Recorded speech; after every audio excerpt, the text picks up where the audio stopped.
I'm Chris Pagano. I'm the graduate coordinator for the Human Factors program, and my lab is the Perception Action Lab.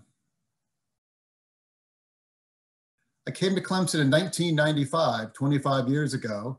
I got my PhD from the University of Connecticut. My PhD was actually in basic research, and it wasn't until I came to Clemson that I first heard about human factors.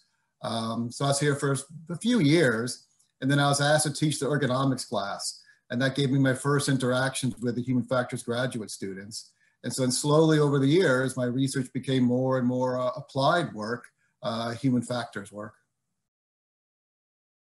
The research I do is focused on human perception and motor control. So my PhD was in human perception and motor control. It had a lot of biomechanics in it, which actually is why when Clemson started the ergonomics class, I was tapped to teach it, because my background made me more qualified to teach it than anybody else. Kind of research I do is how we look at perceptual and motor control for things like virtual reality systems, or things like teleoperating robotic systems, where what's doing the actual actions and movements is a robot rather than the person, but how do people correctly perceive what's going on with that robot, and how do people correctly perceive what's going on in the remote environment, which is pretty tricky because often you're looking using a flat screen and a laptop, but you have to perceive the three-dimensional surroundings around the robot. So a lot of my projects are actually dictated by what collaborations we have. So right now we have a very fruitful collaboration with a couple professors over the School of Computing looking at virtual reality systems, depth perception, three-dimensional perception within virtual reality. A lot of our experiments have people looking at objects at some distance from them, then trying to walk to those distances or reach to those distances, or the perception of affordances. Can you perceive that whether or not you can pass through doorways and things like that? Past projects have also been with collaborations. So there's professors over in mechanical engineering who look at robotic systems. So we did a lot of work on teleoperation of robots with them. And then some electrical engineers were working on laparoscopic surgery simulators. So we did a lot of work on those as well.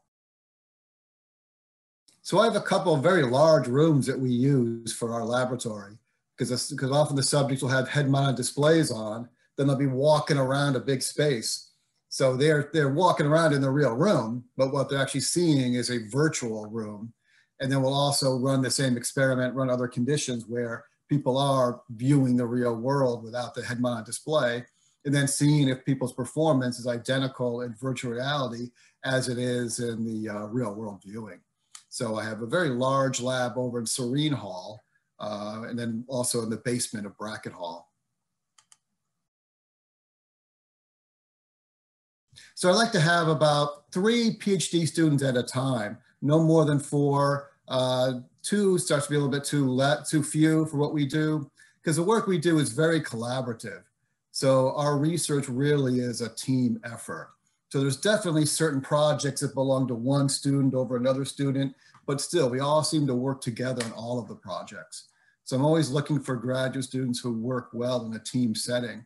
And of course, because we're constantly collaborating with engineers from various engineering departments on things like the laparoscopic surgery simulator or the virtual reality things, I need to have students who will work well with students from other disciplines, because often the engineering students will design the technology, design the equipment, and then we'll use the equipment for running human subjects.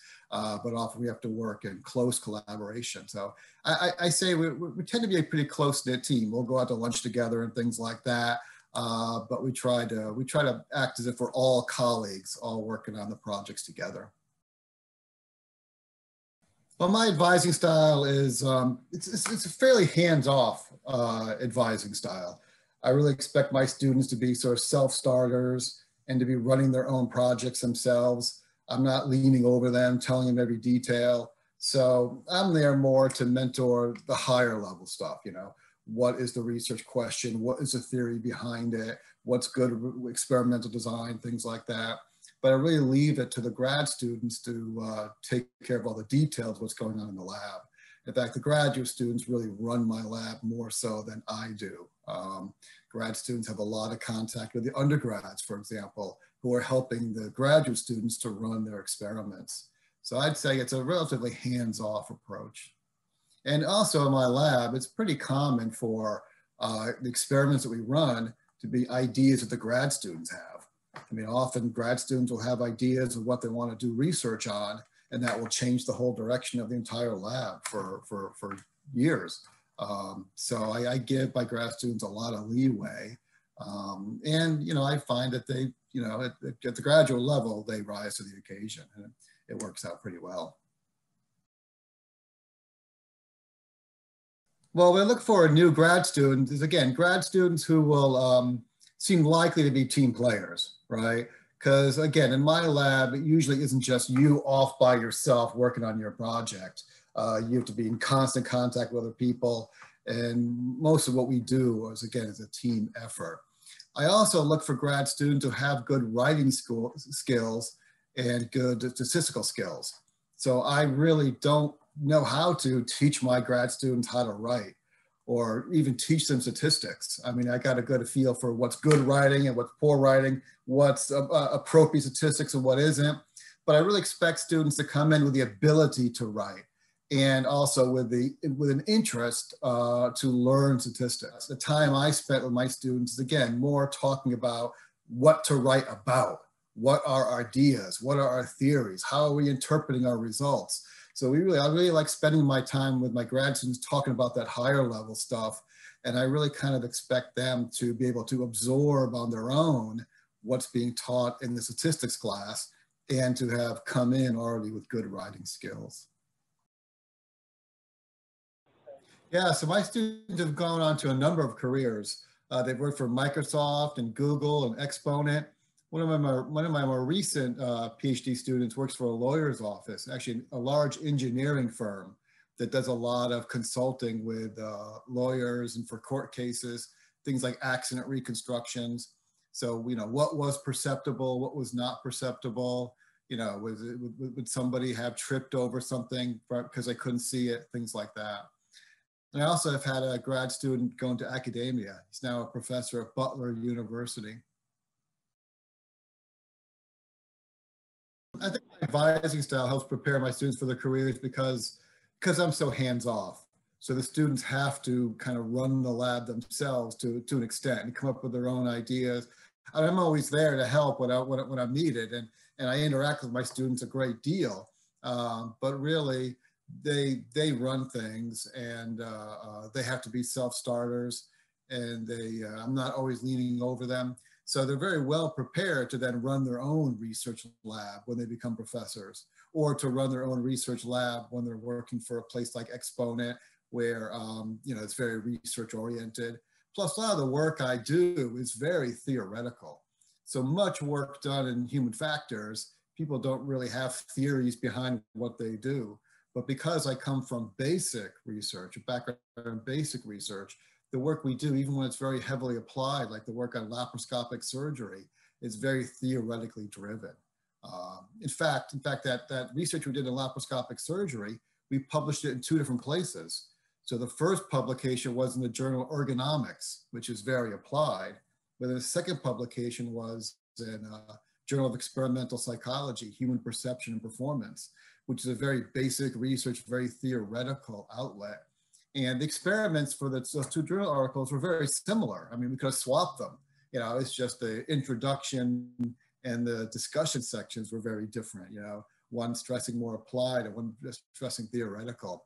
But a lot of employers like when the applicants can talk about theory.